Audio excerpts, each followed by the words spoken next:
Boa tarde a todos. Começo naturalmente por saudar a presença de todos, muito em particular quem me fez o desafio e o convite para hoje aqui estar. Por isso, Jorge Fonseca, António, ao Rui, a toda a equipa, não só do Hotel Londres, mas deste grupo empresarial, muito obrigado pelo vosso desafio, pelo vosso convite.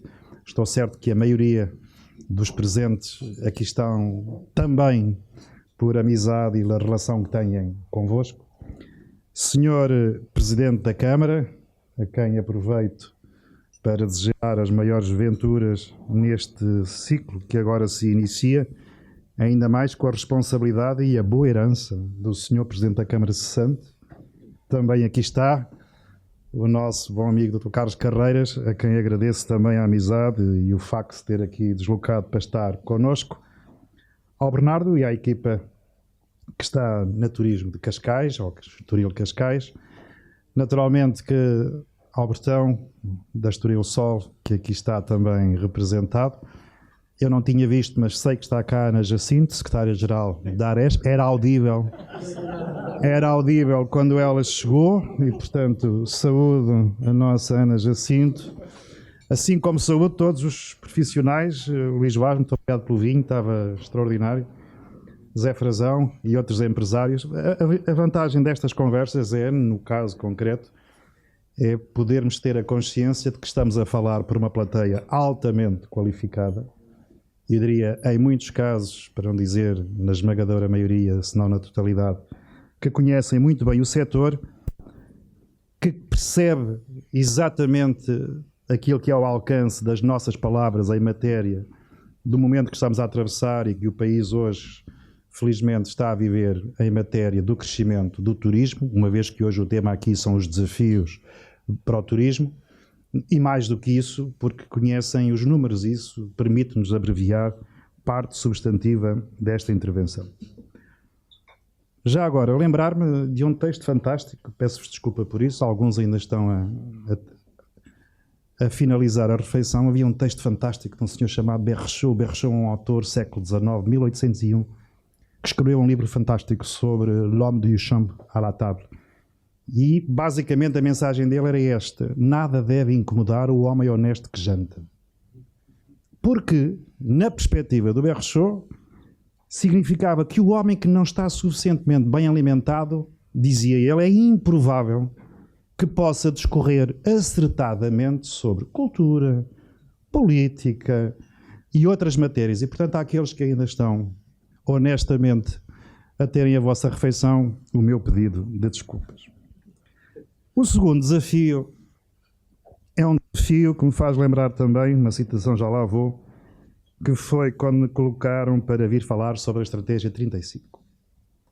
Ora, a Estratégia 35, como sabem, ainda não está publicamente apresentada, pese embora discutida, quer com os parceiros, quer num conjunto significativo de iniciativas a nível nacional, mas ela ainda não está, digamos, publicamente apresentada, pelo que me faz lembrar também um texto da Marguerite, neste caso não era da Marguerite, era um texto da Agatha Christie, que diz que as conversas são muito perigosas quando nós não podemos dizer tudo aquilo que gostávamos.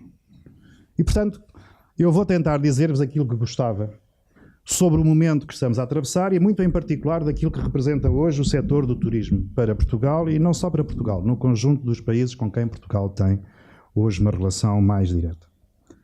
Começar por vos dizer aquilo que provavelmente poucos têm informação, uma vez que ela é privilegiada para aqueles que, como eu, têm responsabilidades institucionais sobre o turismo.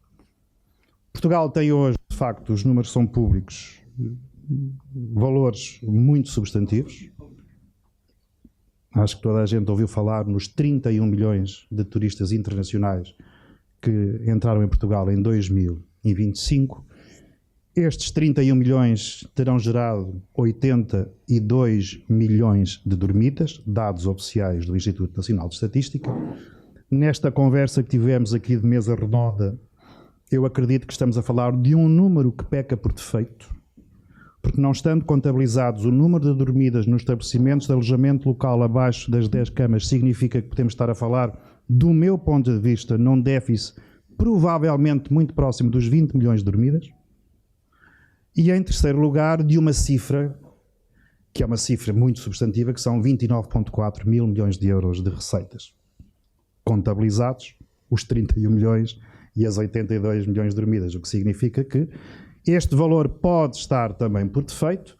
Na perspectiva de alguns autores académicos, provavelmente não 12, segundo o INE, mas 14% é o peso efetivo real que a indústria do turismo tem em Portugal. Se formos aos indiretos e aos diretos, estamos a falar acima dos 14%, e se contabilizarmos os impactos dos efeitos induzidos, provavelmente estamos a falar 16% do nosso produto interno bruto. Portanto, o que significa que a indústria do turismo é, de facto, hoje em Portugal, é incontornável, não só o peso real, mas mais do que o peso real, aquilo que ela induz. Segundo estudos académicos, eu esteve nesse estudo com a Ana Jacinto, há pouco tempo, da Universidade Europeia, e o estudo aponta para que o turismo impacte diretamente 49 atividades económicas. Isto é, para além daquilo que são as nossas tradicionais áreas de negócio direto, caso do que estamos aqui hoje, desde o alojamento à restauração, do entretenimento, ao canal Horeca, etc., etc., o turismo de facto impacta 49 atividades económicas.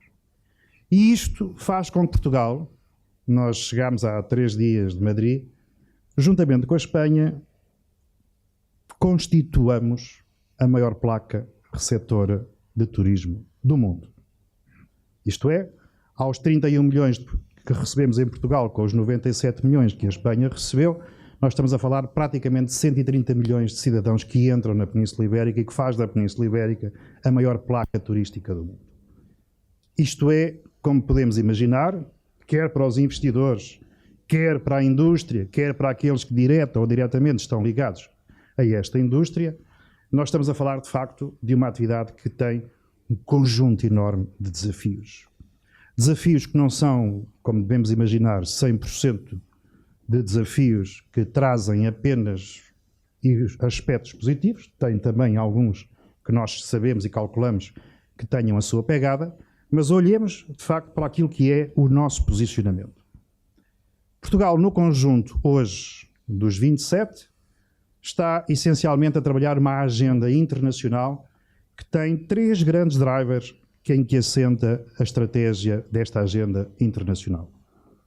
Desde logo, um valor intrínseco que muitas vezes não damos tanto significado, mas que está cada vez mais na relação entre os países, nomeadamente os países membros da União a 27, tem a ver com a informação, tem a ver com aquilo que nós hoje chamamos data. Há até alguns académicos que chamam à data e aos dados e à informação provavelmente o novo petróleo do negócio da indústria do turismo.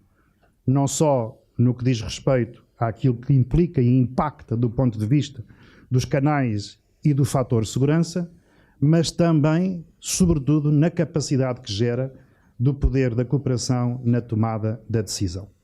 E, portanto, data é hoje um tema que esteve presente em Varsóvia, em julho, esteve presente na COP este ano, está presente praticamente em todos os grandes acontecimentos internacionais em que os países que têm direta ou indiretamente uma relação tão privilegiada como nós temos, e nós e Espanha estamos praticamente com os mesmos indicadores, quer nos percentuais, quer nos fatores de proximidade, mas também de oportunidade, como em relação a outros, e por isso faz com que, de facto, cada vez mais nós olhemos para esta agenda internacional, porque ela depois condiciona aquilo que é o posicionamento de Portugal. Nós somos o 12º país mais competitivo, temos na nossa ambição, temos no nosso roadmap a ambição de chegarmos, nestes próximos 4 anos, aos 10 países mais competitivos. Temos a Suíça, temos, de facto, o Canadá à nossa frente, não são exatamente geografias e particularmente economias fáceis de ultrapassar, portanto temos que ter essa consciência. E, portanto, data é de facto.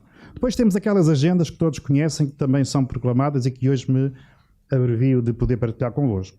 Os casos, obviamente, da mitigação das alterações climáticas, do impacto das alterações climáticas. Portugal sentiu isto na pele, sobretudo 23-24, lembram-se da pressão sobre os recursos, muito em particular sobre os recursos hídricos, e qual é a estratégia que os países a 27 e do ponto de vista global hoje estão a travar no sentido de termos uma agenda conjunta, uma agenda comum. E depois aspectos que estão na ordem do dia e que não são específicos nem exclusivos de Portugal e que muitos que aqui estão sentados sentem todos os dias essa necessidade, que tem a ver cada vez mais com turismo. Não é só destino, turismo não é só marca, turismo não é só produto, turismo é essencialmente uma indústria de pessoas para pessoas. E aqui falta o quê? Recursos humanos. E, portanto, nesta agenda mais global, nós trabalhamos estas dimensões, mais algumas, não vos vou amassar com isso, face à exiguidade do tempo. Segunda agenda, já, nomeadamente, o que aconteceu também este fim de semana, com os países ibero-americanos. Nos países ibero-americanos há hoje onde despontar, e são países que são relevantes para nós. Como sabem, no nosso top 5 dos países mercados emissores, estamos com o Reino Unido, estamos com a Espanha, estamos com a Alemanha. Hoje o Brasil e os Estados Unidos algumas vezes alteram de posição em relação àquilo que é a dimensão e a quantidade de que recebemos em Portugal. Mas há países, de facto, que estão nos ibero-americanos que são particularmente relevantes para nós. O caso do Brasil, à cabeça, como não podia deixar de ser. O que não deixa de ser curioso, porque há bocadinho disse os 31 milhões de turistas internacionais em Portugal, o Brasil recebeu 9 milhões e 25. Um país que tem mais de 230 milhões, de facto, é pouco perceptível, mas aqui quem estuda a sério e quem vê o caso do Brasil percebe-se que aqui é o fator de segurança que determina tudo aquilo que é a capacidade que o Brasil tem de captar e de ser atrativo. Mas temos hoje países emergentes muito importantes. O México, quem está a comprar luxo hoje em Espanha é México e Venezuela, e o México são 130 milhões de potenciais consumidores. Portanto, nós olhamos no futuro próximo, nestes desafios do turismo, o primeiro grande desafio, o alargamento do mercado, e por isso nós precisamos de alargar para mercados competitivos, poder aquisitivo mais elevado, que sustentem a nossa operação e simultaneamente compensem o que pode ser o ajustamento ou o arrefecimento de outros mercados clássicos, francês, por exemplo, ou o caso do italiano, ou o caso do mercado alemão. Há bocadinho falávamos também, nós tivemos 2025 mais 40 mil japoneses, mas mais 40 mil japoneses é 1% de crescimento do mercado do Reino Unido. E, portanto, olharmos de facto para as oportunidades que estão criadas neste alargamento de mercados. Segundo, a Colômbia.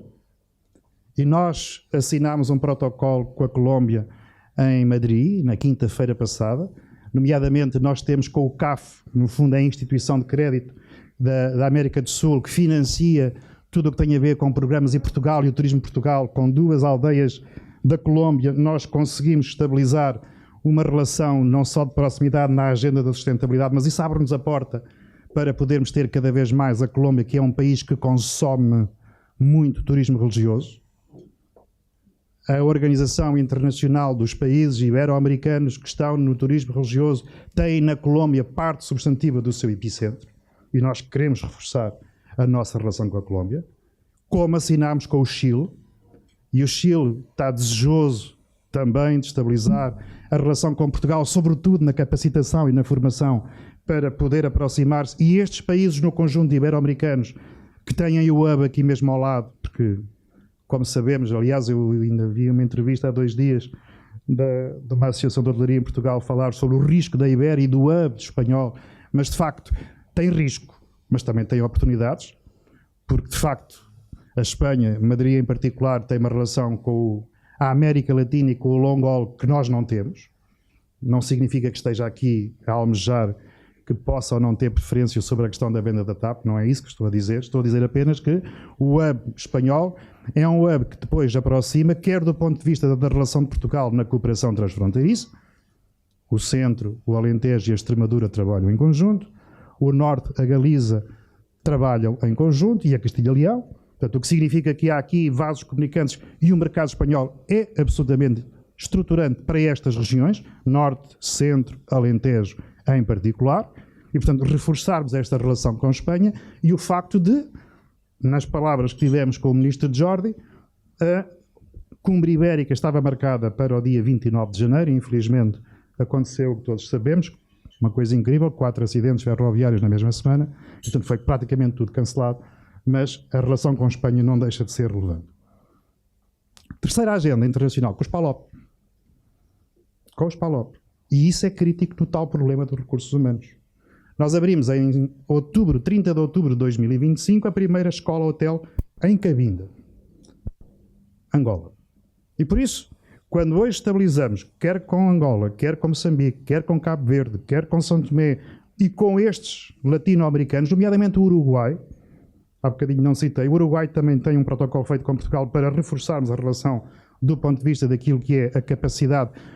Nós temos os ciclos contrários, verão e inverno, e portanto, quando eles estão de férias, nós estamos aqui em máximos, e portanto permite-nos fazer de facto essa permuta.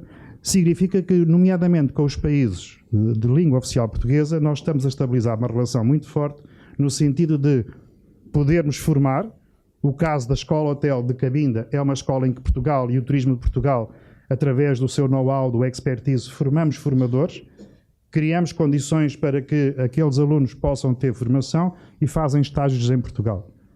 Não será difícil de perceber que alunos, muitos deles de províncias particularmente pobres, que têm a capacidade de fazer uma formação profissional e que podem chegar a um país europeu, e esse país europeu fala a mesma língua, nós estamos a falar de um ativo estratégico.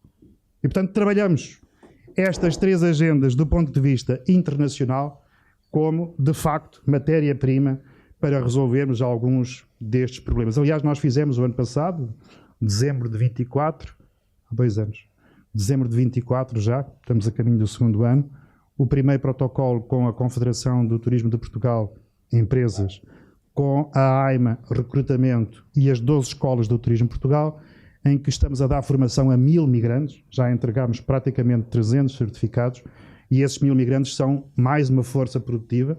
No fundo, foi este ensaio que deu espaço para se ter tornado possível aquilo que é hoje a Via Verde para a imigração, e que muitas empresas hoje formam no destino e quando recrutam já vêm com contrato e vêm com assegurados direitos e deveres, porque é assim que deve ser. E, portanto, estas são as 3 grandes agendas com que Portugal, neste momento, para além das outras internacionais, não vos vou amassar mais com isso, fazem parte, digamos, destes primeiros grandes desafios. Só para termos uma ideia, eu revisitei os números, não vos maço com isto. Nós em 1965, há bocadinho um hotel, o vosso hotel é de? É a história do turismo, está aqui nos vossos hotéis. Em 1965, nós tínhamos 2,1 milhões de hóspedes. 2,1 em 65. Em 2025 temos 31 milhões de hóspedes. Ora, isto traz, como não é possível de se perceber, desafios a todos os níveis. Até para a estrutura, já não falo para as questões conjunturais, e muitas delas nós sabemos, a lei laboral é importante, claro que sim, a questão dos imigrantes, da integração, claro que sim, tudo isto, mas há questões que são estruturais. Nós precisamos de olhar para elas e precisamos de acudir face àquilo que era, e o país tem feito esse investimento e continua a fazer esse investimento, para uma cifra de 2 para 31 milhões passados praticamente 40 anos.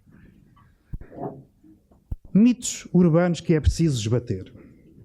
Eu aproveito sempre estas sessões porque também fazem parte dos desafios, sobretudo para os desafios que ameaçam aquilo que é hoje a capacidade que a indústria tem, até para não apenas se defender, mas para repor verdade nas coisas. Primeiro mito urbano, turismo a mais. Não há turismo a mais em Portugal. Há concentração em alguns pontos? Sim. É um problema de governance, de gestão? Provavelmente sim. Há hoje tecnologia que permite ultrapassar e mitigar, por que não? Utilizemos-la. Portanto, acabar de uma vez por todas com essa ideia de que há um turismo a mais em Portugal e que nós, aliás, sofremos desse anátema e que isso, de alguma forma, vai condicionar. Eu lembro-me na reunião dos 27 com a Dinamarca, o ministro da Dinamarca dizia objetivamente: nós não aceitamos a utilização da expressão overtourism na Dinamarca. Ponto. Quando o atual comissário europeu, o Tsitsikas Costas, colocou a questão em cima dos 27, vamos falar sobre a questão do overtourism, a Dinamarca levanta o braço e diz: olha, nós não aceitamos sequer que o Sr. Comissário ponha essa expressão em cima da mesa. Temos que gerir melhor? Sim, como tudo. Temos hoje que, como acontece em Portugal, mais de 500 empresas, 2025, receberam o certificado do ESG, Environment, Social and Governance. Claro que sim, as nossas empresas têm que ter instrumentos e essa é a função do Estado. Criar os instrumentos financeiros disponíveis para que eles possam, no fundo, acatar aquilo que são a influência e a evolução das tecnologias e, a partir daí, podermos todos gerir melhor. E, portanto, o primeiro mito urbano é esse: não há turismo a mais. E Portugal, que tem hoje 30 milhões, dir-se-á: Onde é que vamos parar? Vamos parar a bom porto se estivermos todos alinhados numa estratégia nacional, daí a importância da estratégia nacional, com as estratégias regionais e daí em cascata para as estratégias locais, como aliás Cascais é um bom exemplo disso, Presidente Carlos Carreiras e Presidente Nuno Piteira. E portanto, nós termos esse alinhamento de alguma forma estabilizado, porque ele nos vai permitir afastar esses fantasmas que a própria Espanha conseguiu mitigar e que em muitos casos acontecem apenas mais na imprensa e mais em alguns eruditos do que eu diria, do que na realidade daquilo que é quem conhece o setor, quem conhece o sistema, quem está no território. Segundo mito urbano, o turismo é o grande responsável pela falta de habitação em Portugal. Mito urbano. O turismo, em muitos casos, permitiu requalificar e qualificar muitas das infraestruturas de bairros que estavam degradados, e vocês conhecem todos realidades, que hoje, graças ao turismo, têm atividade económica. Contribuiu para reabilitar a atividade económica através dos fluxos, contribuiu para desenvolver modelos de negócios, contribuiu para uma coisa crítica chamada segurança, pôs as pessoas na rua, em sítios em que as pessoas não andavam, e é bom lembrar que entre 2008 e 2018 a Europa construía praticamente a média europeia era que nós estávamos a construir em concreto 43 fogos por cada 1000 habitantes. Em Portugal, no mesmo período, nós construímos 17 fogos por cada 1000 habitantes, ou seja, menos 16 fogos. Portanto, não é conjuntural. E não é pelo facto de o turismo hoje, face aos números que apresenta, e são números francamente positivos, nomeadamente em questões que são questões sensíveis, olhemos para elas de frente, a tal questão da resolução, a questão aeroportuária. Lembrar que eu fiz com o Miguel Pinto Luz o passageiro 10 milhões no Gago Coutinho em Faro. É bom lembrar que Faro há 60 anos tinha praticamente 600 mil, hoje chegou aos 10 milhões. É bom lembrar que o Porto Sá Carneiro chegou aos 17 milhões de passageiros em 2025. A Madeira, entre 2015 e 2025, duplicou, passou os 2,3 milhões e os Açores passaram 1 milhão. Portanto, o que significa que Portugal tem, e no seu conjunto aeroportuário hoje, uma vantagem competitiva que é a conectividade, que é crítica para haver fluxo, para haver tráfego, para haver posicionamento. E, portanto, segundo mito urbano é de que o turismo é que tirou hábitat. Não tirou nada. O turismo dá um contributo muito significativo para que, em muitos casos, se gerem receitas e as receitas sejam transferíveis para projetos verdadeiros, quer de conversão, quer de qualificação de espaços, que em muitos casos, eu sou da cidade de Coimbra, eu lembro da minha cidade, sobretudo nos centros históricos, degradada, suja, etc. E, portanto, este é o segundo mito urbano. E o terceiro mito urbano tem a ver, de facto, com o facto a mão de obra imigrante, que é preciso regular, sim. Modéstia à parte, o Governo, do meu ponto de vista, fez o que tinha que fazer, nomeadamente com a AIME e não só, mas hoje todos sentimos, aquilo que é a constatação, de que nós falta-nos mão de obra, ponto. Falta mão de obra, nem é mão de obra qualificada, é falta mão de obra, ponto. Portanto, precisamos da mão de obra, precisamos de a qualificar, precisamos de capacitar para que ela, de facto, possa cumprir bem o seu papel, uma vez que estamos a falar de uma indústria e de um país onde o tema da hospitalidade é crítico para o sucesso da nossa competitividade, que todos conhecemos. E, portanto, são 3 mitos urbanos, de facto, que eu gostaria de partilhar convosco e aproveitar esta oportunidade. Aqui chegados, tenho falado sobre isso, a Estratégia 35 procura responder exatamente a isso, que é esse triângulo virtuoso do desafio dos próximos 10 anos. E esse triângulo virtuoso, que encerra, do meu ponto de vista, esse crescimento e a sustentabilidade dos próximos anos, assenta, de facto, nestes 3 lados. Primeiro, o tema do crescimento, da consolidação do crescimento. Nós usamos chavões, crescimento sustentável, e o que é que isto pode significar? Por um lado, o que já dissemos, que tem a ver na relação do turismo com as outras áreas económicas. É bom lembrar, eu tenho a pasta do comércio e dos serviços, que o comércio e os serviços com o turismo são hoje, vou dizer devagarinho, 60% do nosso PIB. Ou seja, 60% do PIB português assenta hoje nesta relação turismo, comércio e serviços. Consumo de bens, 29%. consumo de serviços 17%. E se somarmos os 14% do turismo, dá exatamente 60%. Se forem os 14%. Se pusermos os 16% ou os 18% dos induzidos, então estamos a falar, de facto, acima de 60%. Até uma indústria que o país hoje tem que olhar, tem que criar instrumentos.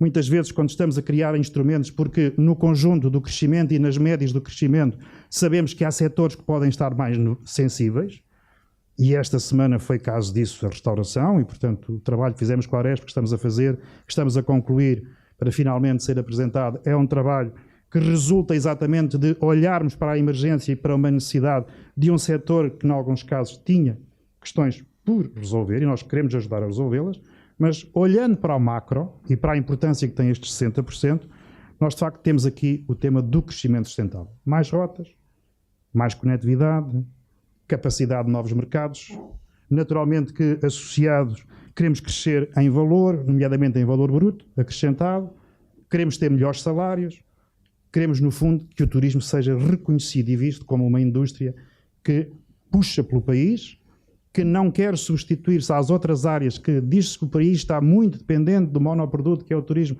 Provavelmente o que nós temos que fazer, e é isso que deve acontecer, é as outras crescerem da mesma forma. Tomaríamos nós, o turismo não fica nada incomodado que o setor primário e o setor secundário cresçam acima dos 20%. Aliás, é isso que desejamos.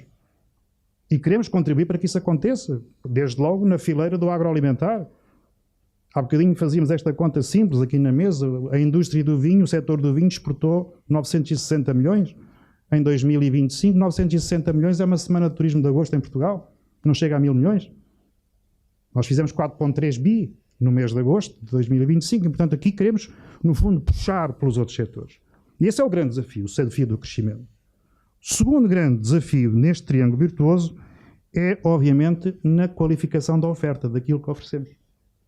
Que passa, obviamente, pelo serviço que prestamos, que passa pela infraestrutura, que hoje podemos colocar e que está no mercado, e que está disponível, e felizmente dos valores que aqui há bocadinho refletimos, todos eles apontam, quer para um ADR, quer para um RevPAR, acima do que foi 25, média, portanto o que significa que estamos a vender melhor, e a ideia é vendermos melhor.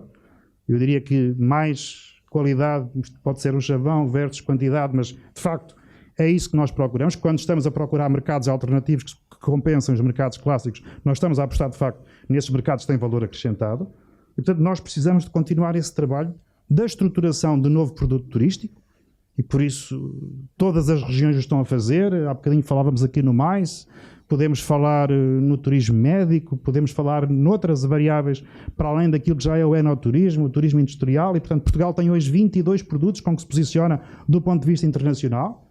Em 2006, com o PENT, Plano Estratégico Nacional para o Turismo, eram 10, e portanto hoje já estamos com 22 produtos com que Portugal se está a posicionar, e dessa forma contribuir para que as regiões tenhamos cada vez um país mais inteiro no que diz respeito. Nós aqui há 15 anos tínhamos praticamente Algarve, Lisboa, Madeira com 76% do fluxo. Hoje há um esbatimento dessa percentagem no sentido de maior harmonia entre aquilo que é a oferta e a procura em territórios que não tinham e, em alguns casos, alguns produtos que se têm vindo a desenvolver. Finalmente, o terceiro grande desafio, que é o desafio, obviamente, do grau de satisfação das nossas comunidades, dos portugueses em particular, daqueles que recebem turistas, para quem o turismo tem que ser uma vantagem. E as pessoas têm que o saber. Provavelmente nós comunicamos mal ainda até hoje que o turismo e os 24 bi devem refletir um valor acrescentado e um sentimento de que isto ajuda o país a crescer, quer do ponto de vista da cultura, nós estamos a financiar a cultura. É bom lembrar que o turismo em Portugal anualmente financia muitos dos programas, quer as capitais portuguesas, quer a capital europeia, Évora 2027, uma série de programas que estão financiados hoje e que estão associados também aos grandes eventos que queremos captar para Portugal, porque os grandes eventos trazem pessoas, trazem notoriedade, trazem posicionamento para Portugal e queremos continuar a fazê-lo, mas queremos que as pessoas que trabalham no setor sintam que esta indústria que gera esta receita também contribui para que no final do mês o seu salário possa crescer, e pese embora enquanto salário médio ele tenha crescido relativamente à média das outras indústrias, é preciso continuarmos esse trabalho que ele possa continuar a refletir o crescimento. Da mesma forma que as receitas do turismo, em muitos casos, pode não vos passar pela cabeça, Em alguns dos programas que existem hoje, nós qualificamos o quê? Mercados municipais. Há mercados municipais em Portugal que têm sido recuperados e que têm sido hoje modernizados com as receitas do turismo. Há centros de interpretação, há centros de cultura, há ecopistas, ecovias, miradores, uma infinidade de projetos que hoje beneficiam do facto de Portugal ter uma arrecadação de receita substantiva e essa arrecadação de receita se traduzir, de facto, nessa mais-valia para os nossos concidadãos. E estes desafios não esgotam a estratégia 35, como eu vos disse, mas são uma parte substantiva daquilo a que ela deve responder. Não vos falei em questões que são hoje comuns, a inovação, a digitalização, a inteligência artificial. Eu sobre a inteligência artificial costumo sempre dizer isto, acabem também com esse mito que a inteligência artificial vem para arruinar aquilo que é hoje os nossos postos de trabalho. Coisa nenhuma. O risco da inteligência artificial é ficar fora. Esse é que é o risco. A inteligência artificial foi inventada em 1956 por um senhor chamado McCarthy. Vejam lá há quantos anos. Há 60 anos.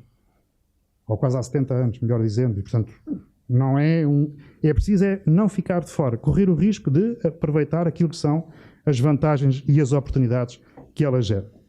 Queria terminar, porque já passei largamente os 15 minutos que me foram dados, e não segui o guião que trazia, porque quis-me focar apenas num conjunto de questões, apenas para vos dizer, ponto 1, obrigado a todos. O sucesso do membro do governo que tutela o turismo, um setor com 49 atividades com esta transversalidade, se achar que é ele que se deve o mérito, está mal informado. E, portanto, conheço muito bem o setor, como imagino, há uns anos esta parte, e sei que resulta essencialmente dos privados. A indústria do turismo é, por definição, uma atividade económica do setor privado. O Estado não deve atrapalhar e deve ajudar quando é preciso.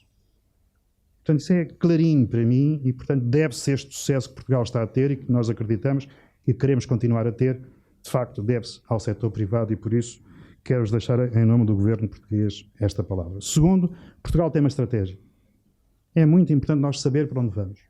Não é? Como dizia o poeta. Sei que por aí não vou, mas isso era muitas vezes citado por um presidente de um clube de futebol que não é o meu e, portanto, vou-me resignar àquilo que é termos objetividade naquilo que queremos fazer com a responsabilidade de sabermos quais são os desafios que Portugal está inscrito, quer no seu meio, quer no conjunto dos países com quem tem relação mais direta.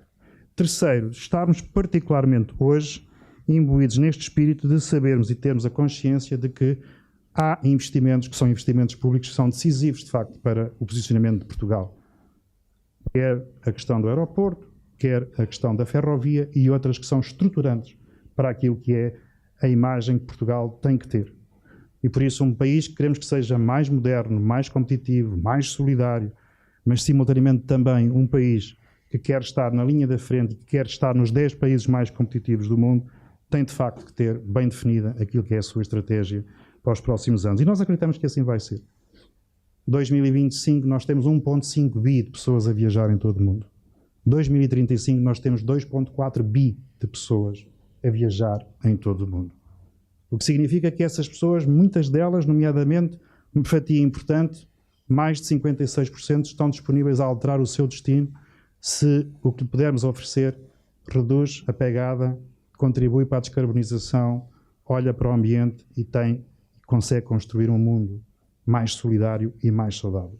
É essa a mensagem que nós aqui queremos, e eu em particular, deixar, agradecendo o convite para esta segunda edição dos Trill Talks e esperar, modesta à parte, tenha pelo menos dado um contributo para ocuparem bem o vosso tempo. Obrigado.